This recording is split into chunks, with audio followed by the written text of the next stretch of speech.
अस्सलाम वालेकुम नाज़रीन, प्रोग्राम फ़र्द जुर्म स्पेशल के साथ मैं हूं आपका मेज़बान फ़याज़ मलिक।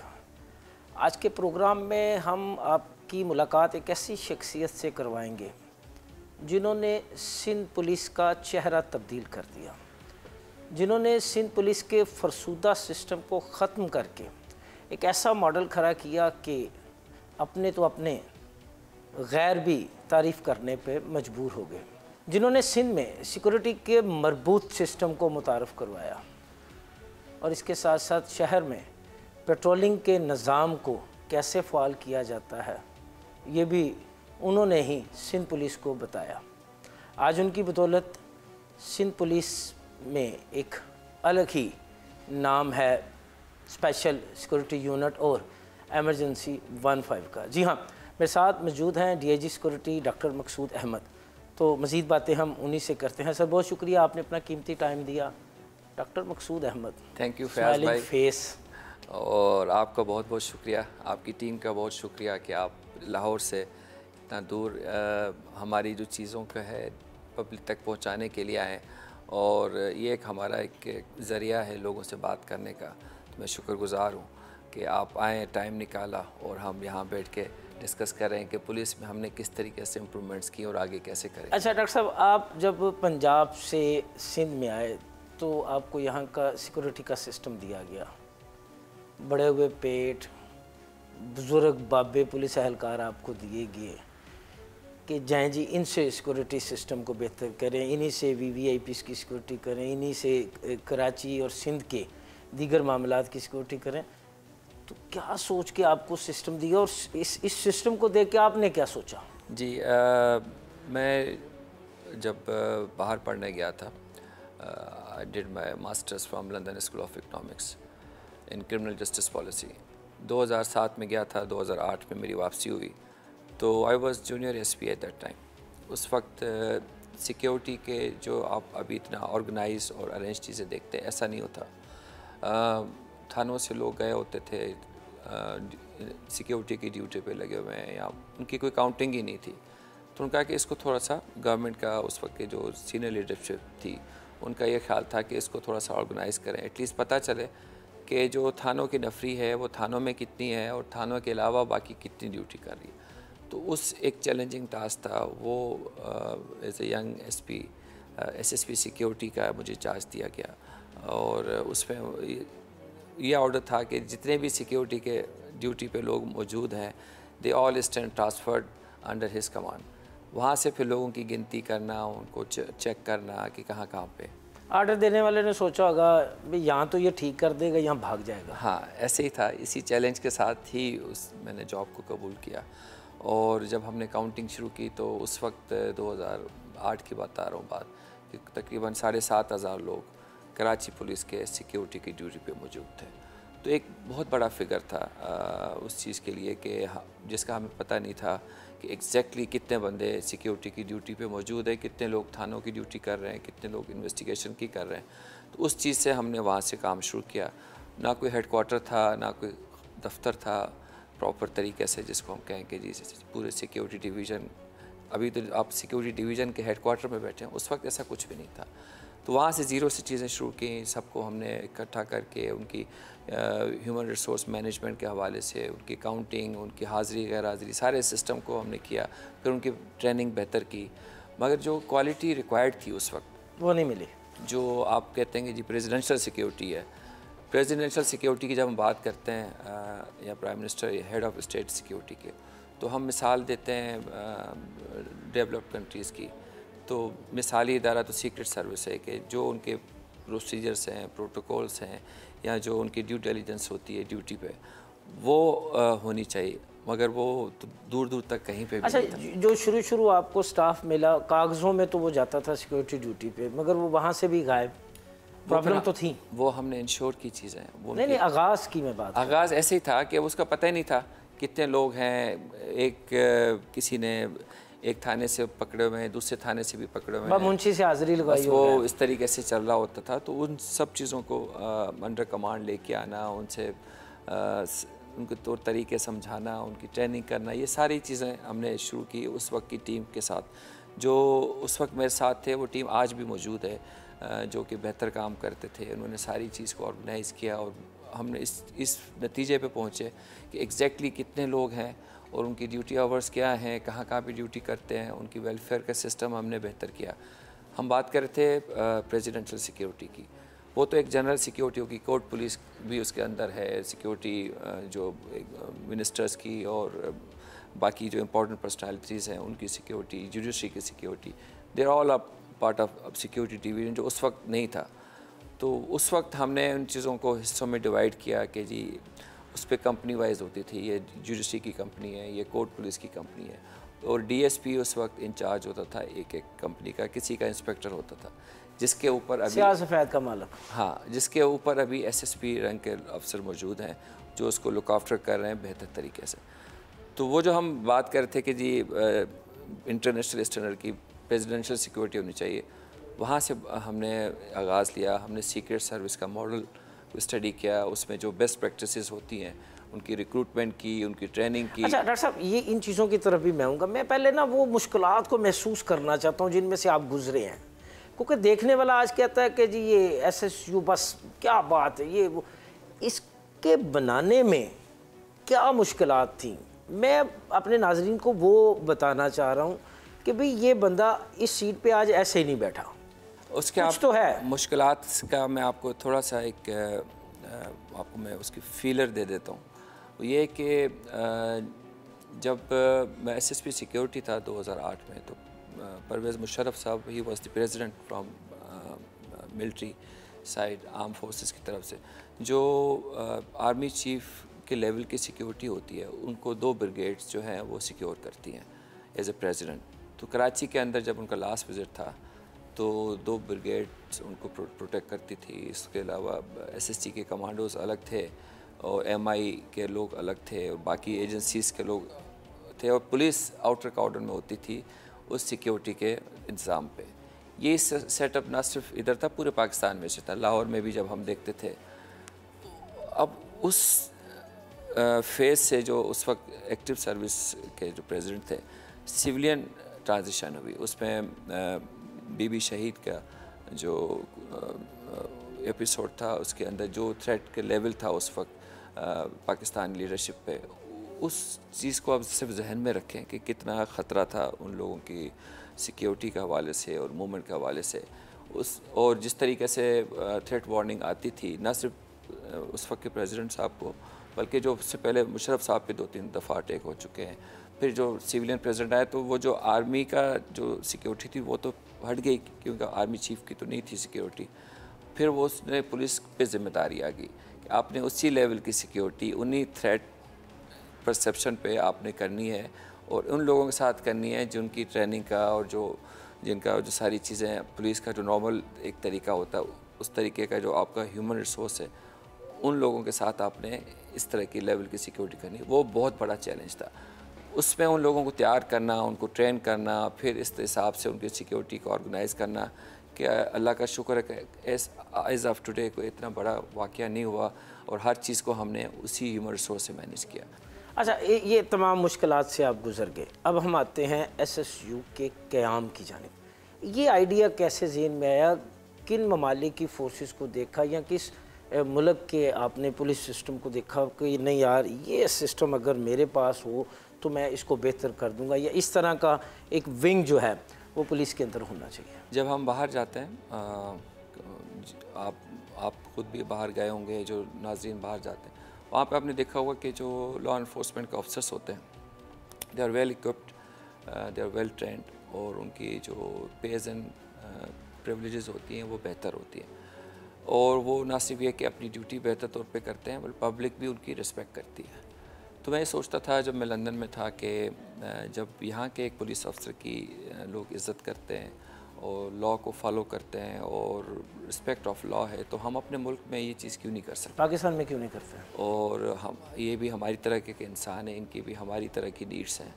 तो हम ऐसा क्या करें कि जो मेरा जो पुलिस का अफसर और जवान है कि वो इस तरीके का वेल ट्रेंड हो और वेल इक्विप्ड हो, और पब्लिक का वो उनकी सर्विस के तौर पे काम करें, ना कि उनको तंग करे और उसकी वजह से वो परेशानी ले और बदनामी का बायस बने डिपार्टमेंट के लिए भी और अपने लिए भी। तो वो एक फीलिंग थी कि वो इज़्ज़त मैंने अपने जवान को दिलानी है। तो अल्लाह ने मौका दिया कि I was SSP security, I was directly looking after the security of president and prime minister of that time. तो मेरी एक्सेस थी उन तक। जब हम कह रहे थे कि इम्प्रूव करनी है चीज़ों को और इस थ्रेट लेवल को हमने इस तरीके से प्रोफेशनल फोर्स को आगे रखना है, तो मैंने जब उनको बताया कि इस फोर्स के साथ हम इन चैलेंजेस को मीट नहीं कर सकते, इसके लिए हमें इनकी तनख्वाहें बेहतर करनी पड़ेंगी, अलग से उनकी ट्रेनिंग बेहतर करनी पड़ेगी और उनको गैजेटरी और वेपन्स देने पड़ेंगे ताकि जो हमारे दुश्मनों के पास हैं उसके लिए हमारी तैयारी पूरी होनी चाहिए। बाकी उसके हवाले से फिर उस वक्त के जो प्रेसिडेंट थे प्रेसिडेंट आसिफ अली जरदारी साहब, ही सपोर्टेड मी। उस वक्त सर इब्तिदा में फंड्स की अदम दस्तयाबी, ब्यूरोक्रेसी की जानिब से रुकावटें, 100 हिले 100 बहाने, इन सब का सामना भी रहा। देखें, ये इस पार्ट ऑफ गेम, आप जो भी आप काम करते हैं उसमें रेजिस्टेंस होती है। कोई नई चीज़ आप करते हैं उसके अंदर अगेंस्ट स्टेटस को जब भी आप जाएंगे आपको मुश्किलात आएंगी, लोगों को आपकी उस चीज़ की समझ नहीं आएगी, और अगर समझ आ रही तो उस वक्त उस पोजीशन में है या नहीं कि आपकी सपोर्ट करें। ये डिफरेंट वेरियस फैक्टर्स हैं जिसकी वजह से जो बेहतरी की चीज़ है, कोई नई आइडिया है, कोई इनोवेशन है, वो गवर्नमेंट के लेवल पे आगे नहीं बढ़ सकती। तो उसमें मैं शुक्रगुजार हूँ सिंध गवर्नमेंट का और उस वक्त की गवर्नमेंट का, फेडरल गवर्नमेंट का, जिसमें प्रेसिडेंट आसिफ अली जरदारी साहब थे, सईद कायम अली शाह साहब थे, ही वाज द सीएम। उनकी सपोर्ट के साथ, आप नॉर्मली कहते हैं कि जिस सिंध में कोई काम नहीं हुआ और उसमें जो है प्रॉब्लम्स होती हैं, उसी सिंध गवर्नमेंट के अंदर उसी सीएम के सपोर्ट के साथ ही ये इदारा बनाए और उस वक्त से अभी तक ये उन्हीं की सपोर्ट के साथ चल रहा है। जहाँ तक बजट की और उन चीज़ों की बात है, इसमें कोई एक्स्ट्रा फंडिंग इन्वॉल्व नहीं है, सिर्फ ये है कि हमने इसको बेहतर तौर पर ऑर्गेनाइज़ किया है।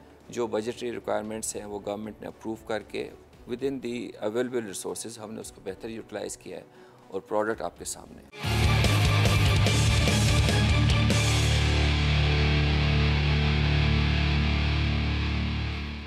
अच्छा सर, स्पेशल प्रोटेक्शन यूनिट में भर्ती से लेके तैयारी से मुकम्मल तैयारी और मुकम्मल तैयारी के बाद कमांडो जो आप मैदान अमल में उतारते हैं, ज़रा मुख्तसर अल्फाजों में ये तो बताएं कि भर्ती का तरीक़ाकार क्या है और किन किन मराहिल से गुज़र कर एक कमांडो जो है वो मैदान अमल में आता है। हमारा थोड़ा सा डिफरेंट है, जो रिक्रूटमेंट का स्टैंडर्ड है और जो ट्रेनिंग के स्टैंडर्ड्स हैं।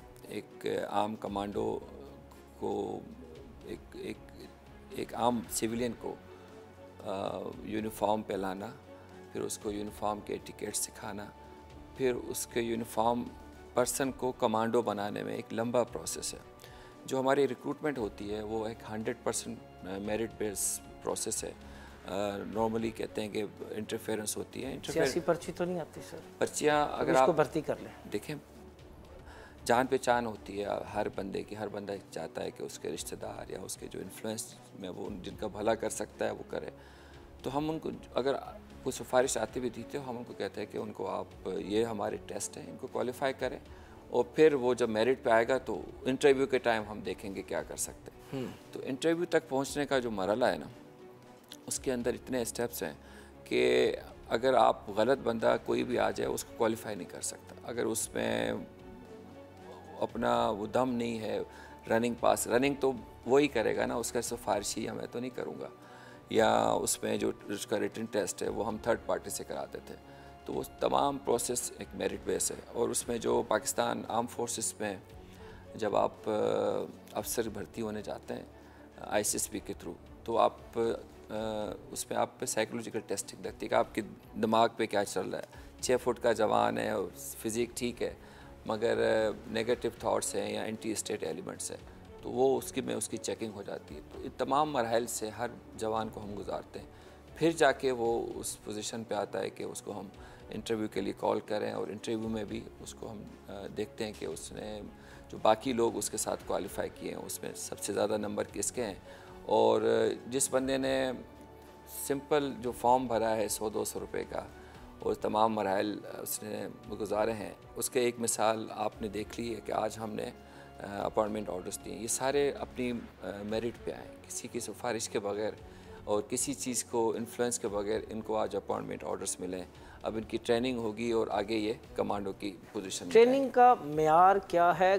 कितने ट्रेनिंग सेंटर हैं SSU के? जी, इसमें हमारा जो बेसिक ट्रेनिंग सेंटर है वो एलीट ट्रेनिंग सेंटर है, शहीद बेनज़ीर भुट्टो रज़ाक़ाबाद ट्रेनिंग सेंटर।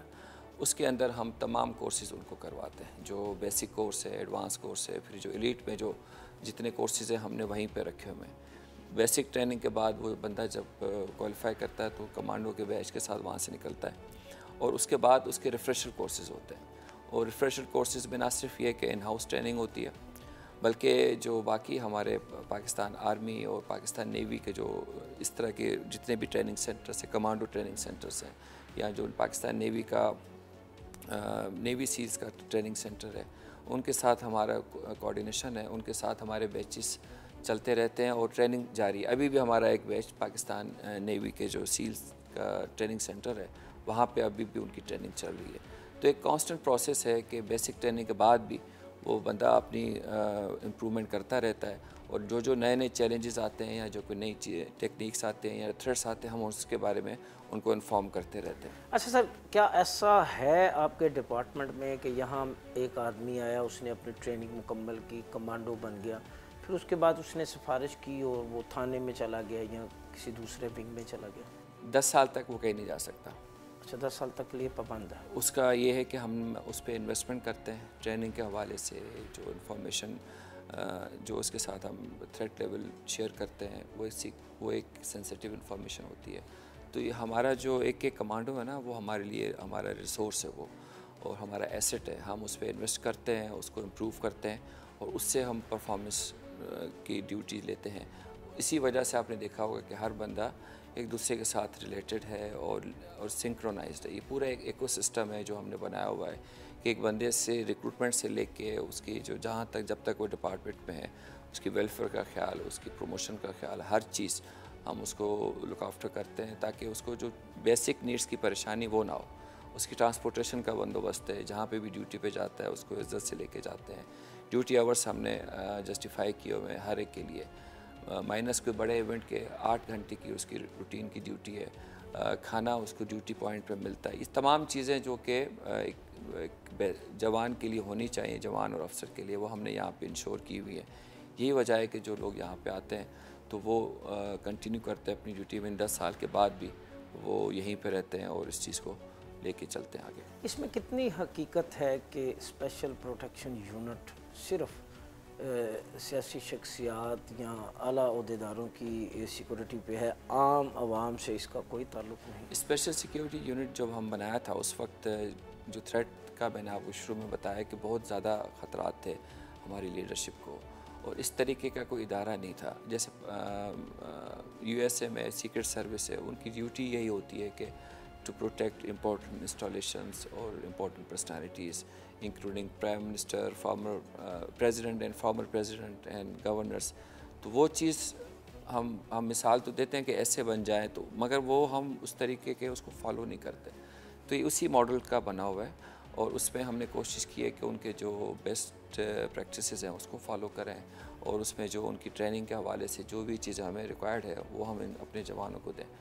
तो वो एक चीज़ बन गई जब, तो ड्यूटीज़, मगर उसमें ये था कि चैलेंजेस और बढ़ते गए। उस वक्त वो चैलेंजेस थे कि जी हमने लीडरशिप को प्रोटेक्शन देनी है। आप मिसाल के तौर पर फर्ज करें SSU नहीं बना होता और हम इतने इक्विप नहीं होते, तो जितने चैलेंजेस गुजरे हैं सिक्योरिटी के हवाले से, जो थ्रेट लेवल्स थे, उसमें खुदा न खास्ता कोई भी इवेंट हो जाता तो हमारी जितनी भी लॉ इन्फोर्समेंट एजेंसीज़ हैं या हमारे पास जो भी सिक्योरिटी का अपरेटस है, तो हम बाहर दुनिया को क्या मुंह दिखाते कि हम अपने इम्पोर्टेंट लोगों को ही नहीं बचा सकते, तो बाकी हम मुल्क की क्या सिक्योरिटी कर रहे हैं, हम पब्लिक की क्या सिक्योरिटी कर रहे हैं। तो उसका एक मैसेज ही बड़ा गलत है कि जी आप आज सिर्फ ये कि इतने कैपेबल नहीं है कि आप अपने लीडरशिप को बचाएं। दूसरी बात ये कि आप अगर उनको नहीं बचा सकते तो पब्लिक का क्या। तो वो एक कॉन्फिडेंस बिल्डिंग की एक समझे कि वो है कि इसकी वजह से एक एतमाद आया कि जी ये प्रोफेशनल लोग हैं, अपना काम बेहतर तौर से करते हैं। तो उसके बाद फिर जब हमने वो अपने बेसिक जॉब कर ली, फिर उसके बाद एक्सटेंशन होती गई। जितने इंपॉर्टेंट काम थे वो फिर SSU के हवाले किए गए। उसमें काउंटर टेररिज्म ऑपरेशंस हैं, एंटी डकैट ऑपरेशंस हैं, और इवन अभी भी जो है, जो अभी आप एंटी स्मगलिंग के रेड्स हो रहे हैं, या जो भी अभी नॉर्मल बियॉन्ड हमारी ड्यूटी के जितनी चीज़ें हैं वो भी इसमें ऐड की गई हैं। फिर एक और चैलेंज था कि पब्लिक को शिकायत थी कि 15 पे जब हम कॉल करते हैं पुलिस की मदद, मैं अभी उस तरफ भी आऊँगा, पहले मैं ज़रा ये उसका एक्सटेंडेड रोल है जो इनिशियल रोल से हटके है। और उसमें फिर हमने जितने भी बड़े इवेंट्स थे, चले बेसिक सिक्योरिटी हो गई, हमने रेड्स भी कर लिए, सारा कुछ। ये भी कहा जाता है कि जी इंटरनेशनल क्रिकेट की बहाली में इंटरनेशनल इवेंट्स जब आ रहे थे, किरदार है। बिल्कुल इंटरनेशनल जो इवेंट्स हो रहे हैं उसमें ना सिर्फ ये कि मैचेस, बल्कि कोई इंटरनेशनल एक्सपो होते हैं या जितना भी कराची के बड़े मेगा इवेंट्स होते हैं, उसको भी हम सिक्योर करते हैं। जब क्रिकेट की बहाली हो रही थी, अब उससे मैं सिर्फ आपको सिनेरियो डिफ़ाइन कर रहा हूँ कि उस वक्त इतना थ्रेट था कि यहाँ पे क्रिकेट हो ही नहीं सकती। अच्छा होगी तो उसके अंदर फिर पाकिस्तान आर्मी का बहुत बड़ी सपोर्ट थी।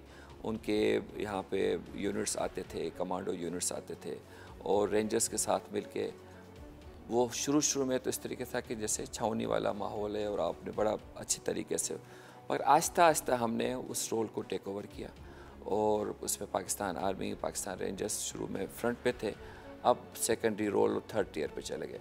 तो ये SSU की कैपेबिलिटी है, प्रोफेशनलिज्म है और एतमाद है तमाम फोर्सेस का कि पुलिस का ये इदारा एक इंडिपेंडेंट इवेंट करा सकता है।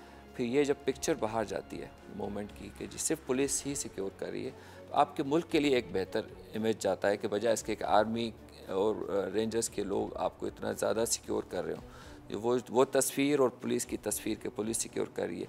तो एक कॉन्फिडेंस बिल्डिंग का एक समझे कि एक मैसेज है जो एज ए नेशन सब लोगों को हम देते हैं कि जी हम we are capable enough to protect international events, not only international events बल्कि उनकी टीम्स और अपने पब्लिक को भी हम बेहतर तौर पे प्रोटेक्ट कर सकते हैं। सर, कच्चे का ऑपरेशन जारी है।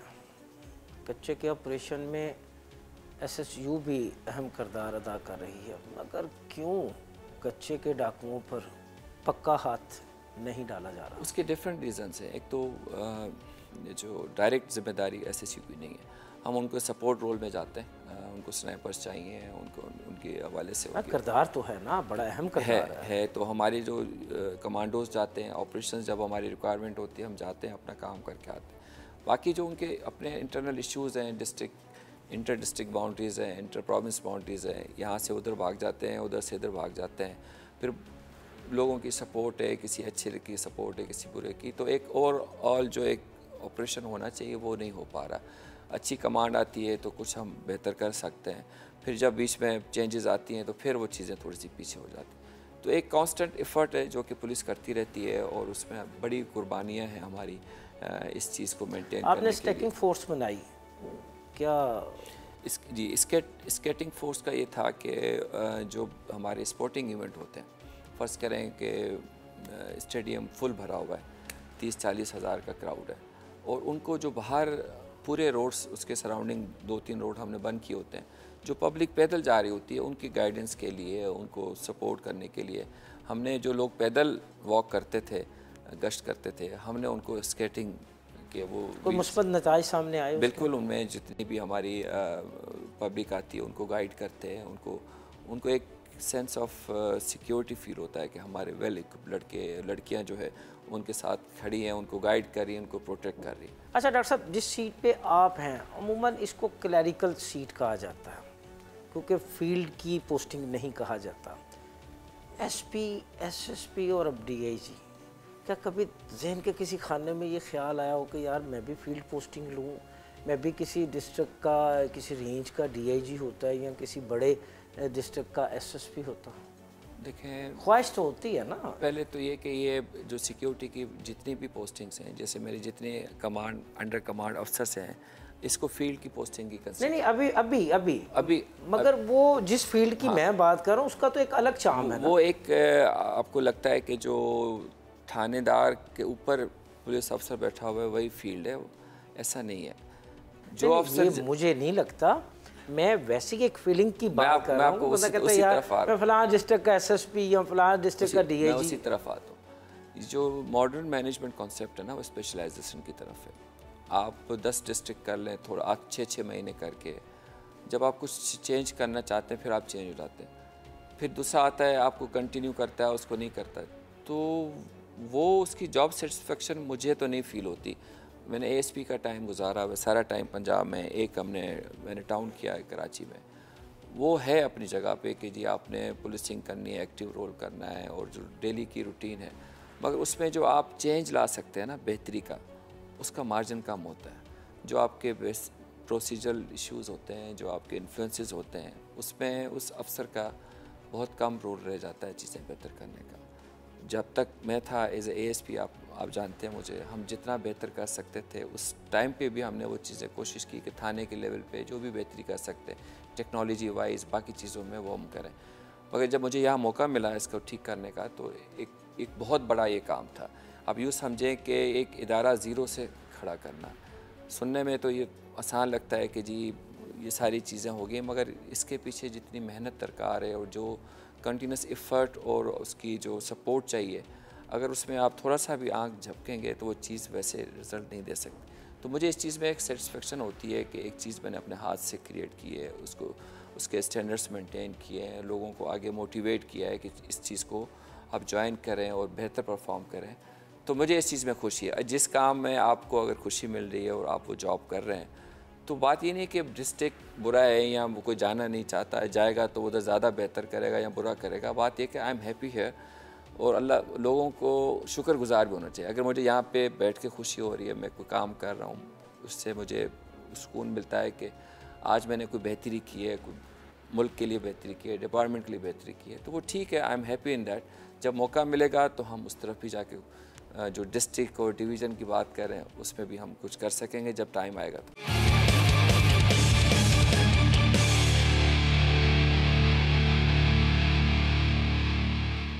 स्पेशल सिक्योरिटी यूनिट के बाद आपको ज़िम्मेदारी दी गई इमरजेंसी 15 मददगार की। पहले ज़रा ये तो बताएं कि इस ज़िम्मेदारी से आपने कैसे एहसन तरीके से निपटा। तो 15 नॉर्मली ये होता है कि हर थाने की जो मोबाइल होती है वो थाना ऑपरेट करता है। आप सेंट्रली 15 पे कमांड पे कॉल सेंटर पे कॉल करते हैं, वो उस थाने को मैसेज जाता है कि जी आपने इस जगह पे इमरजेंसी रिस्पॉन्ड करना है। अब वो थाने के साथ जो हमने उसको मोबाइल को रखा हुआ था, उसमें कोई SHO अच्छा है, SP अच्छा है, तो उसकी 15 का रिस्पॉन्स अच्छा था। अगर वो टीम अच्छी नहीं है तो उसका सफ़र पब्लिक करती थी। कोई सेंट्रलाइज सिस्टम नहीं था कि आप एक पुलिस रिस्पांस में एक टीम जाए, लोगों की मदद करे, फिर वापस अपने काम पे आए। उस मोबाइल से फिर आप सिक्योरिटी की भी ड्यूटीज़ लेते थे, उससे बाकी इंतज़ाम की भी ड्यूटी लेते थे। कभी वो मोबाइल ख़राब होती थी, सफ़र कौन करता था? पब्लिक, जो आप 15 पे कॉल करता। तो इस चीज़ को मद्देनज़र रखते हुए उस वक्त की जो कमांड थी 3-4 साल पहले, गुलाम नबी मेमन साहब जो है वो डिस्ट्रिक्ट कराची थे, कलीम इमाम साहब IG साहब थे, तो दे थॉट कि जी इसको बेहतर तौर पे किया जाए। तो SSU already it was performing well, तो उनका कि जी जब SSU बेहतर कर सकता है तो इस डिपार्टमेंट को भी SSU के साथ अटैच करें ताकि उसी लेवल का वो काम कर सके। तो हमने उसको फिर SSU के साथ अटैच किया। मेरी टीम कॉल सेंटर पे वहाँ पे बैठ के कॉल्स भी सुनते, जो रिस्पॉन्डिंग यूनिट्स है उसको हमने अपग्रेड किया और मेरे कमांडोज़ अब रिस्पॉन्ड करते हैं। जब आप 15 पे कॉल करते हैं तो 10 मिनट के अंदर पूरे कराची के अंदर आपको जो नियरेस्ट मोबाइल होती है वो रिस्पॉन्ड करती है। थाने से कोई उसका ताल्लुक नहीं है, उसने सिर्फ आपकी इमरजेंसी। पॉइंट्स पे आपकी गाड़ियाँ? 150 पॉइंट्स हैं कराची में। 150 पॉइंट्स पे आपकी गाड़ियाँ खड़ी होती हैं। रिस्पॉन्ड टाइम आपका विदिन 10 मिनट है। 10 मिनट के अंदर। और इसके साथ साथ तो मुझे ये भी बता दें कि रिस्पॉन्ड टाइम 10 मिनट के बाद होने के बावजूद अब भी शहर कराची स्ट्रीट क्रिमिनल के नरखे में है। क्यों नहीं इस पे काबू पाया जा रहा? स्ट्रीट क्राइम इस पहचान बन गया शहर कराची। देखिए, स्ट्रीट क्राइम तो उसकी वजह पुलिस नहीं है।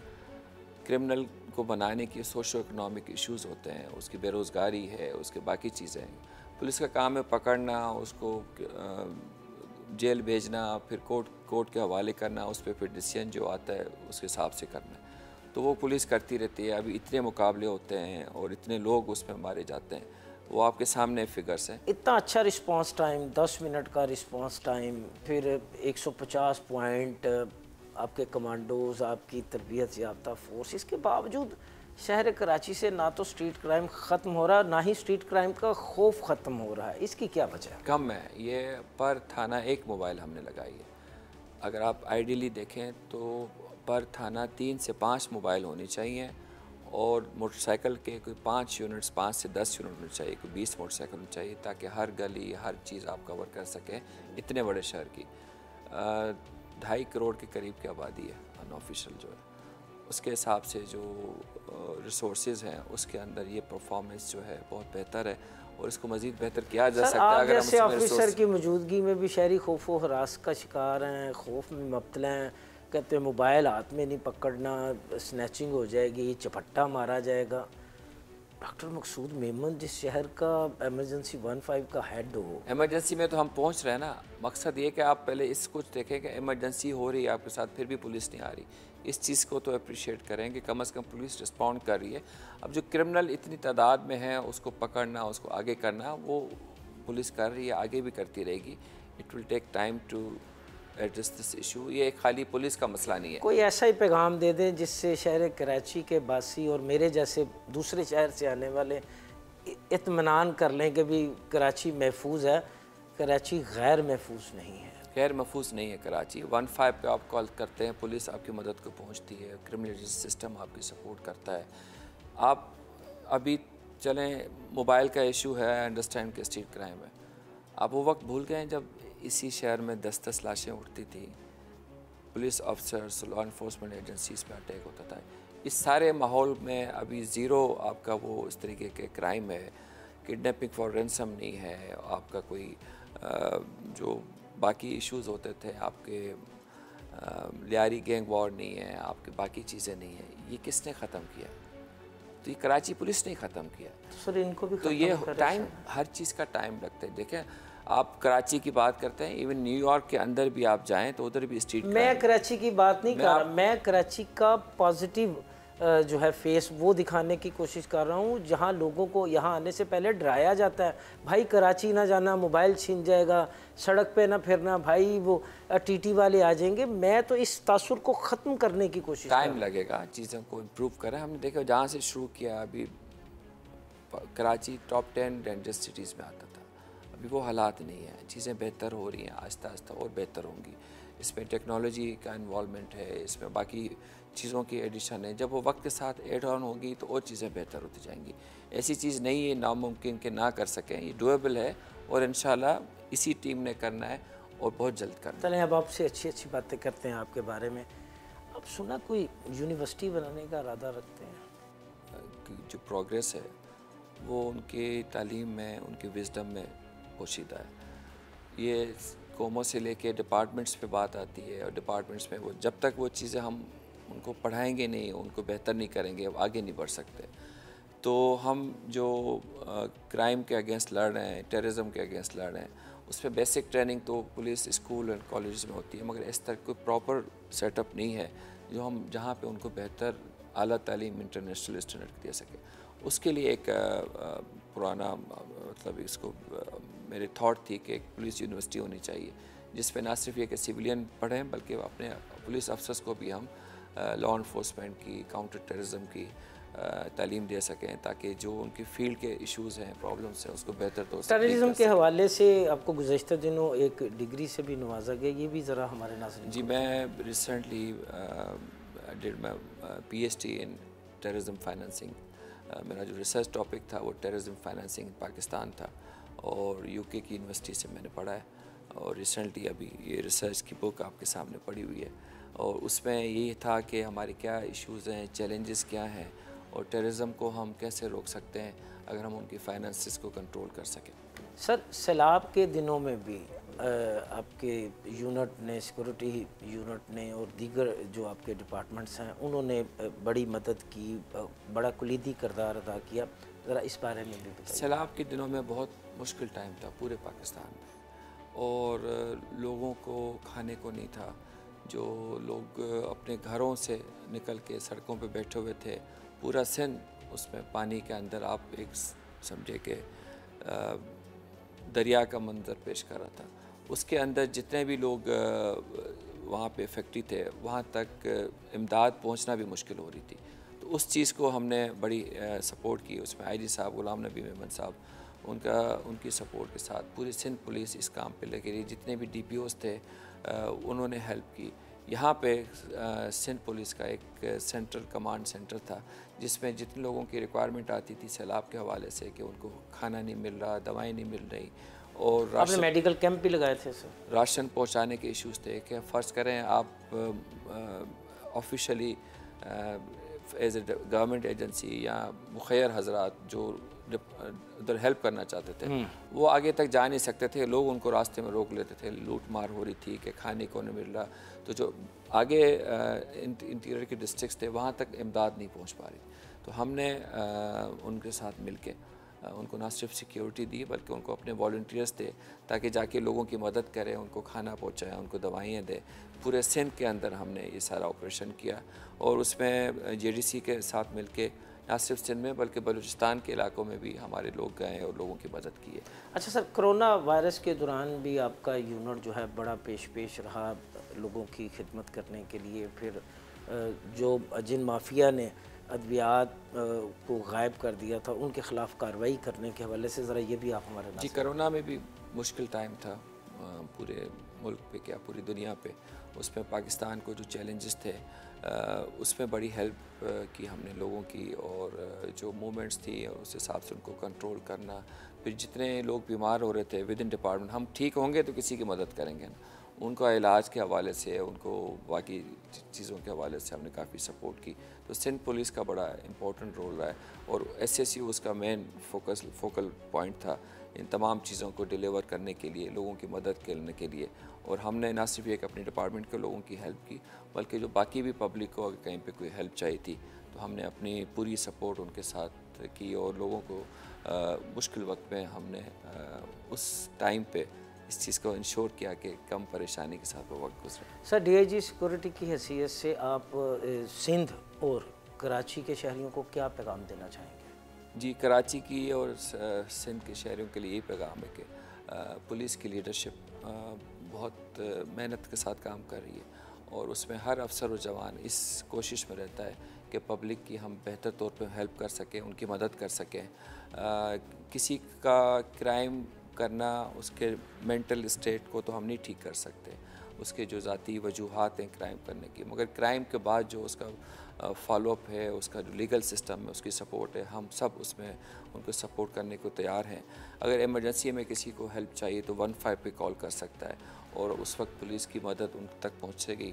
और इसके अलावा जो हम फैसिलिटेशन सेंटर्स बना रहे हैं IG साहब के सपोर्ट के साथ उनको अपग्रेड कर रहे हैं, उससे भी पब्लिक को ये आसानी होगी कि जो आपकी परेशानी थी कि थानों में जाके हमारी हेल्प नहीं होती और छोटे छोटे मसलों में हमें परेशान किया जाता है, तो फैसिलिटेशन सेंटर पे जाके वो जो बेसिक इश्यूज़ हैं आपको, हम जो डिफरेंट सर्विसेज हैं वो फ्री ऑफ कॉस्ट आप तक हम पहुंचाने की कोशिश कर रहे हैं। तो पुलिस इसी तरीके से अपनी इम्प्रूवमेंट करती रहेगी ताकि पब्लिक की हम बेहतर मदद कर सकें। अच्छा सर, जहाँ इतना कुछ आपने किया, सिक्योरिटी यूनिट बना दिया, एमरजेंसी 15 को जदीद खतूत पे इस्तवार कर दिया, एक रोला सुनते आ रहे हैं अरसा दराज से, आप भी सुनते आ रहे हैं, थाना कल्चर, थाना कल्चर, थाना कल्चर, इस तरफ ध्यान नहीं गया सर आपका? थाना कल्चर सिर्फ पुलिस का मसला नहीं है, किसका मसला? इस सोशो पॉलिटिकल इशू, आपकी सियासत, आपकी बाकी चीज़ें सारी थाने पे डिपेंड करती हैं और उसमें खाली पुलिस का रोल नहीं है, लीडरशिप का भी रोल है और उन लोगों की पॉलिसी जो बनाई हुई है उसी पे फॉलो किया जाता है। मैं कानून नहीं बनाता, जो कानून बना हुआ उसको हम फॉलो करते हैं और उसमें जो उसके अगेंस्ट आता है उसके ख़िलाफ़ एक्शन लेते हैं। तो एक बेसिक, एक बहुत बड़ा एक स्टेप है। अगर आप थाने कल्चर की बात करते हैं तो इवन जो हमारे जो रूल्स हैं वो 150-200 साल पुराने हम फॉलो करें। CRPC सिंध के तो 180 साल पुराने हैं सर। तकरीबन हर जगह पे यही है, आप नाम कुछ भी दे दें मगर प्रैक्टिस वही हम करें। तो उन चीज़ों को बेहतर करने की ज़रूरत है। जो क्रिमिनल जस्टिस सिस्टम हम फॉलो कर रहे हैं उस पर इम्प्रूवमेंट लाने की ज़रूरत है। हमें आज़ाद हुए 75+ ईयर्स हो गए, तो हमने अपना सिस्टम कब बनाना है? वो हमारी इसी लीडरशिप ने, इन्हीं लोगों ने बनाना है। वो जब बेहतर होंगी चीज़ें, एक होता है ना कि बुनियाद आपकी, वो हम पुरानी बुनियादों पे चल रहे हैं। हमने अपनी नेशन जो आज़ाद हुई है, अपना मुल्क आज़ाद हुआ है, जो हमारी नीड्स के हिसाब से सिस्टम होना चाहिए उसको हमें बनाना चाहिए और उसको फिर फॉलो करना चाहिए। तो ये इसी जो हम कहते हैं कि नेशंस की जो एज है उस हिसाब से हम बहुत यंग नेशन है, मगर इसी में ही बेहतरी होनी है और हम ही लोगों ने करना है, बाहर से आके कोई नहीं करेगा। तो मैं होपफुल हूँ कि इस लीडरशिप ने या जो भी लीडरशिप आती है, इन जो बेसिक हमारे इश्यूज़ हैं, जैसे आपने कहा कि थाना कल्चर है या बाकी इश्यूज़ हैं, इन सब का एक ही हल है कि आप अपने तौर पे बेहतर सिस्टम लेके आएँ और सिस्टम के तहत अपने लोगों को तैयार करें कि उस चीज़ को वो इम्प्लीमेंट कर सकें। तो आई एम होपफुल कि इंशाल्लाह इस चीज़ की नीड फील की जा रही है और आगे जाके हम इसको बेहतर कर सकेंगे। बात सुनी आपने DIG security doctor Maqsood Ahmad की। उनका कहना है कि पुलिस आपकी है, जराइम का खात्मा जहां पुलिस की ज़िम्मेदारी है, वहीं इसके साथ साथ जराइम की निशानदेही करना भी अवाम की ज़िम्मेदारी है। अपनी पुलिस पे तनकीद ज़रूर करें, लेकिन तनकीद में इस्लाह का पहलू भी सामने रखें। यहाँ प्रोग्राम फ़र्द जुर्म का वक्त ख़त्म हुआ चाहता है। अगले हफ्ते नए प्रोग्राम के साथ दोबारा आपकी खिदमत में हाजिर होंगे। तब तक के लिए मुझे और मेरी टीम को इजाज़त दीजिए। अल्लाह हाफ़िज़।